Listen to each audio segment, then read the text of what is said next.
안녕하세요. 건강메아리 정지연입니다. 오늘은 염증성 장 질환을 주제로 이야기 나눠볼 텐데요. 염증성 장 질환에 대해서 소개해 주실 교수님을 모셨습니다. 교수님 안녕하세요. 자기소개 부탁드릴게요. 네, 안녕하십니까. 저는 이제 전남대병원 소화기내과에 근무하고 있는 김동현이라고 합니다. 저는 주로 위장간의 조기암의 이제 진단과 치료, 그리고 이제 염증성 장질환의 진단과 치료를 주로 이제 맡고 있습니다. 전남대병원 소화기내과에서는 IBD 클리닉을 운영을 하고 있는데요. 이를 통해서 염증성 장질환 환자들의 많은 소통을 하면서 진단과 치료를 하고 있습니다. 네, 교수님. 오늘 주제가 염증성 장 질환인데요. 염증성 장 질환, 구체적으로 어떤 질환인가요? 염증성 장질환은 장에 이제 만성적으로 염증이 악화와 호전을 보이는 질환입니다. 주로는 이제 크론병과 궤양성 대장염으로 나뉘게 되는데, 크론병 같은 경우에는 소장과 대장을 주로 침범을 하는 질환이고요. 궤양성 대장염은 대장을 주로 침범을 하고 있습니다. 두 병 다 특징적으로 무름변, 설사, 그리고 혈변, 체중 감소 등을 이제 동반을 하면서 환자분들께 불편을 줄 수 있는 병입니다. 네, 교수님. 그렇다면 이 염증성 장 질환의 원인에는 어떤 것들이 있을까요? 염증성 장질환의 원인은 굉장히 다양한 것으로 알려져 있는데요. 예를 들어서 쌍둥이가 있을 때 한 명이 이제 염증성 장질환에 걸려 있다면 다른 사람도 염증성 장질환의 환자가 될 가능성이 굉장히 일반인에 비해서 높다는 연구 보고가 있습니다. 그와 함께 최근 들어 염증성 장질환은 굉장히 가파른 유병률의 상승을 보이고 있는 것이 특징입니다. 예를 들어 급격한 산업화, 이에 따른 환경 오염이 있을 수 있겠고, 많은 식습관의 변화가 있었다는 것을 아실 수 있는데요. 이런 식습관의 변화, 환경 오염 등이 복합적으로 작용하여서 염증성 장질환의 유병률 증가가 나타나고 있는 것으로 생각됩니다. 네, 원인에 대해서 교수님께서 자세히 설명해 주셨는데요. 교수님, 염증성 장 질환 증상 그리고 진단 방법에 대해서 한번 설명해 주세요. 네, 염증성 장질환의 경우 현재까지 표준화된 진단 방법이 있는 것은 아닙니다. 다양한 임상 양상의 확인, 그와 함께 이제 검사 소견을 종합적으로 판단해서 저희가 염증성 장 질환을 진단하게 되는데요. 하루에 보는 무름변의 횟수, 그리고 혈변의 정도, 그와 함께 내시경적인 소견의 변화, 또한 이제 영상학적인 소견, 예를 들어서 CT나 MRI 소견 등을 종합하여서 저희가 염증성 장질환을 진단하고 있습니다.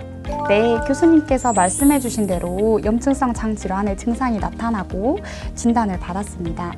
이후에 치료는 어떻게 될까요? 네, 좋은 질문이십니다. 염증성 장질환이 진단되면 일단은 환자분들께서 굉장히 좀 놀라십니다. 이 병의 경과가 어떻게 되고 치료가 어떻게 되는지 굉장히 궁금해 하시는데요. 저는 일단 환자분들께 좀 안심을 좀 하도록 하고 있습니다.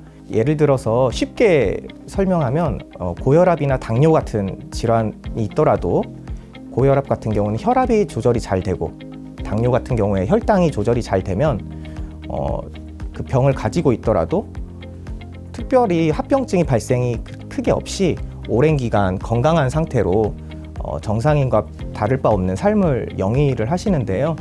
염증성 장질환도 비슷한 개념으로 생각하시면 굉장히 쉽습니다.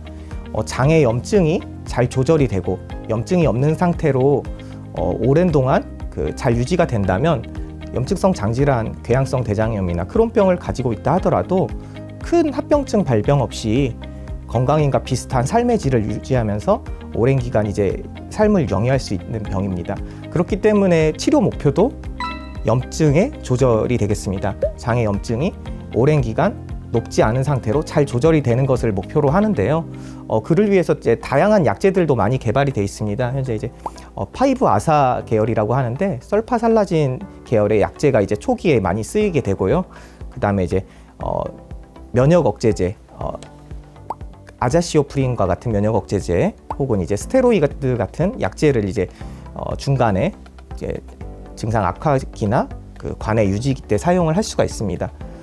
그리고 최근 들어서는 다양한 신약들이 개발이 되어 있습니다. 생물학적 제제와 소분자 물질이라고 합니다. 현재로서는 거의 한 10개 이상의 제품이 종류가 출시가 돼 있을 만큼 현재 굉장히 활발하게 치료 약제 개발도 진행이 되고 있으니까 많은 걱정을 하지는 마시고 염증을 잘 조절한다는 것이 중요하다, 이렇게 알고 계시면 좋을 것 같습니다. 네, 교수님 혹시 치료 방법 외에 염증성 질환을 예방할 수 있는 생활 습관이나 식단 등 예방법이 있나요? 네. 최근에 염증성 장질환의 치료에서 약제뿐만 아니라 식이 섭취가 치료적인 효과가 있다는 연구들이 굉장히 많이 보고가 되고 있습니다. 우선 식사는 세 가지로 분류해 보면 이해가 쉬운데요. 언프로세스드 푸드, 가공되지 않은 식품, 프로세스드 푸드, 가공식품, 울트라 프로세스드 푸드, 우리나라 말로 하면 초가공식품이라고도 하더라고요. 이렇게 이제 분류를 해볼 수가 있습니다. 쉽게 말해서 가공하지 않은 천연식품, 가공한 식품, 많이 가공을 들어간 식품으로 분류를 했을 때 서양에서 동양인에 비해서 약 20배 이상 초가공식품, 울트라 프로세스드 푸드를 많이 섭취한다는 보고가 있습니다. 이런 울트라 프로세스드 푸드의 섭취 비율에 따라 염증성 장질환의 발병이 증가하는 것이 확인이 되어 있는데요. 예를 들어서 유화제, 식품 보존제, 색소, 또 이제 인공 단맛이라고 하죠. 아티피셜 스위트너 등이 이제 모두 울트라 프로세스드 푸드에 들어있는 물질입니다. 결국 이렇게 가공이 많이 들어간 식사를 하는 것은 되도록 좀 피하고, 가공하지 않은 채소와 과일 같은 천연식품 위주로 섭취하는 것이 염증성 장질환의 발생을 예방하는 데 도움이 되겠습니다. 네, 염증성 장 질환의 정의부터 예방법까지 알아봤는데요. 교수님, 마지막으로 염증성 장 질환으로 치료 중인 분들께, 그리고 또 시청하고 계신 시청자분들께 한 말씀 해주신다면? 예. 염증성 장질환, 크론병 궤양성 대장염이라고 하면 막연히 이제 겁을 내는 분들이 많습니다. 하지만 이제 요즘에는 장의 염증 발생과 관련된 많은 연구들이 수행이 되고 다양한 치료 약제들이 나와 있습니다. 또한 약이 아니더라도 식품만 잘 섭취하더라도 장의 염증을 악화시키는데 방지를 하는데 도움을 주고, 또한 치료로도 최근에 식품을 이용하고 있습니다.